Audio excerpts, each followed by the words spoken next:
வாப்பா நம்ம அந்த பக்கம் போயிடலாம்.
ஒரு பையன் சின்ன பண்ண கூட்டி வந்து என்னமோ சீமன்ற வாக்கா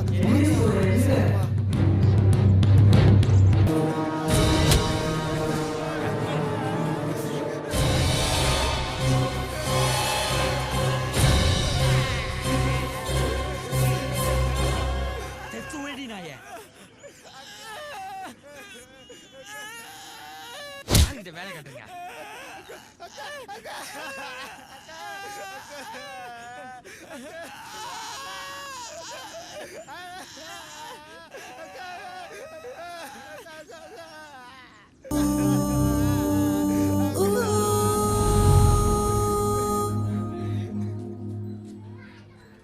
அந்த பையனோடப்பா பெரிய அரசியல்வாதியா, காசு கொடுத்து போலீஸு பேப்பர்காரங்களாம் வேற மாதிரி கதையை வச்சுட்டாரு. எங்கள் அப்பா அம்மாவுக்கு சாந்தி கசத்து சந்தோஷம்னு காசை வாங்கி கம்முன்னு ஆகிட்டாங்க. என்னையும் இது யார்கிட்டையும் சொல்லக்கூடாது சொல்லிட்டு மிரட்டினாங்க. கருவல் மேம் மட்டும்தான் ஓரளவுக்கு உண்மை தெரியும். ஆனால் அவங்களும் நிறைய விஷயம் உங்ககிட்ட சொல்லலை. உங்களுக்கு தெரிஞ்சால் சும்மா விட மாட்டேங்குதா? விஜயக்கா, என்னக்கா எதுவுமே பேச மாட்டேற? சரிக்கா, நான் கிளம்புறேன்.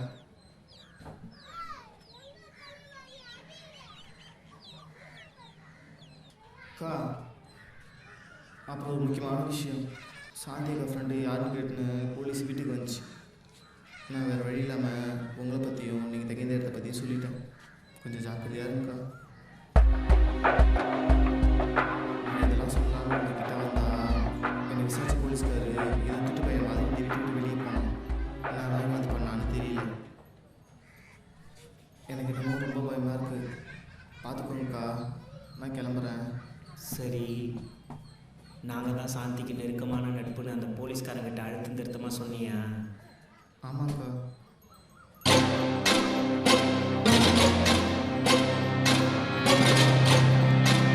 மச்சான் நிறைய போஸ்ட் வரணும், கொஞ்சம் சீக்கிரம். முடிச்சிடா. மேலே விட்டுறா, நல்லா ஏற்றி விட்டு. லெஃப்ட் சைடில் பாரு, மேலே பாரு. விசிறுத்த டைம் தேய். போதும் வாங்கடா. வேற எங்கடா ஓட்டலாம்? யாரா அவனுங்க? மச்சான் விளையாடுறா. அப்போ வா, அங்கே ஒன்று ஓட்டலாம். எல்லாம் நம்ம இடம் தான். எந்த பாசம் நீங்கள்? பாண்டரப்பேட்டண்ணா. அங்கேருந்து வந்து இங்கே ஓட்டுவீங்களா? அது யார் போஸ்ட் மேலே எல்லாத்தையும் கீச்சு கிடச்சுங்கடா. அதே எல்லாம் போஸ்ட்டும் கீஸ் கிடாசா? எம்மனே ஓட்டின்னு தெரியுமா? நீ வேணா கிளம்பு, இனிமே ஓட்டல. யாரை கிளம்ப சொல்ற? எங்கேருந்து வந்து போஸ்ட் பண்ணுறீங்க?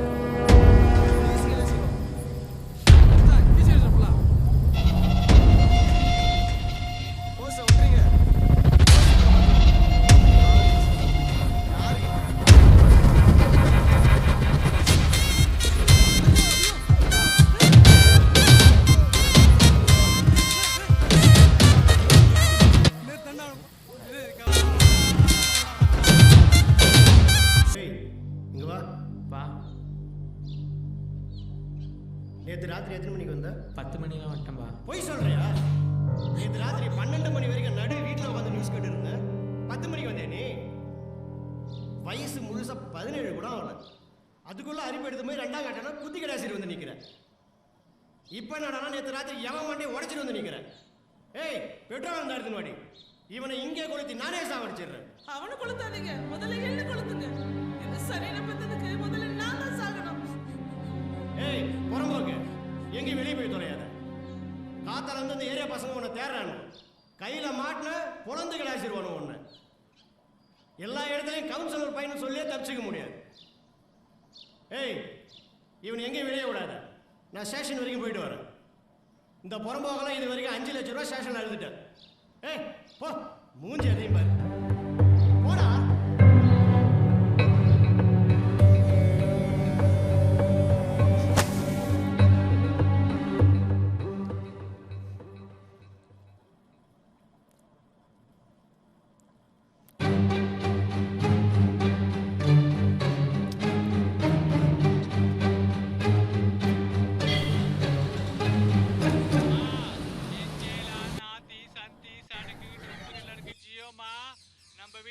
செவ்வாய்க்கிழமை 5 கோத்திங்களுக்கு பால் வச்சிருக்கோமா. எல்லாருக்கும் புலாவ் இருக்கு. எல்லாரும் வந்துருங்கம்மா, வந்துருங்கம்மா, வந்துருங்க. சொல்லு. நேற்றுல கண்ணாடி கவுத்தோப்பில் கிரிக்கெட் விளையாட போனோமா, அப்போ பந்து புதருக்குள்ளே வந்துச்சு. அதை எடுக்கலாம் போன பாரு. அப்போ அந்த புதர்லேருந்து 2 பேர் கத்தி எடுத்து கூத்த வந்தாங்க. என்னடா சொல்ற? நான் அப்படியே மேலே ஓடி வந்துட்டேன். மாட்டிருந்தேன், சாவடிச்சிருப்பாங்க. எனக்கு ரொம்ப பயமாக இருக்குதுப்பா. யாருடா அவனுங்க? என்ன வயசு இருக்கு அவனுக்கு? என்னோட கொஞ்சம் பெரியவங்க.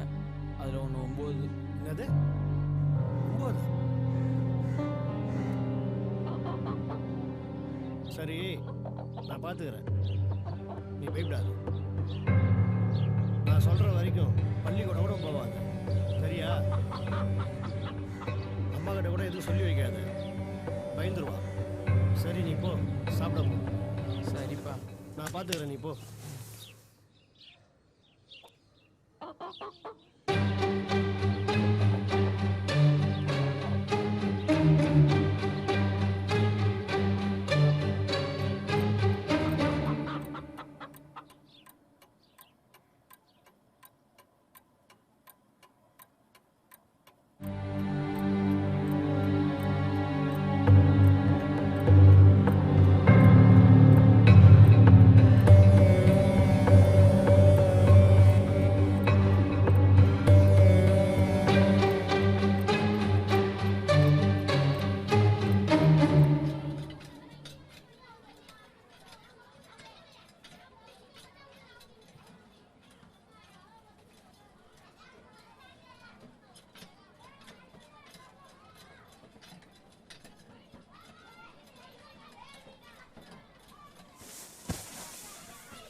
நேற்று ஃபுல்லாக எங்கே போயிருந்தேன்?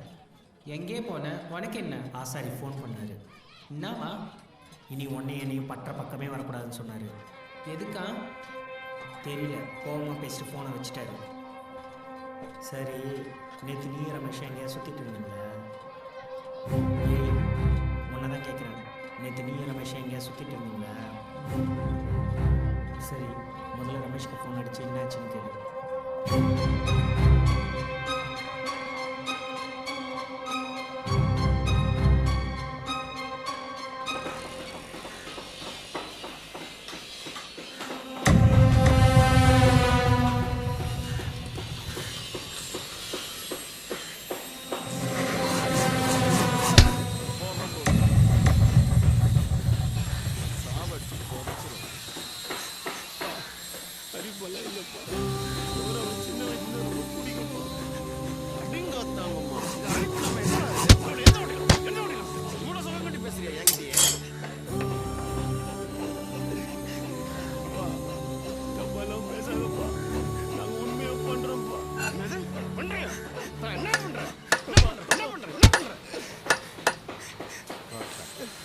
நேற்று 2 பேரும் நீங்க லாஜில கூத்த வச்சுக்கின்னு செய்தி வரும்போது உங்களை அங்கேயே கணத்துல வெட்டி போடுங்கடா.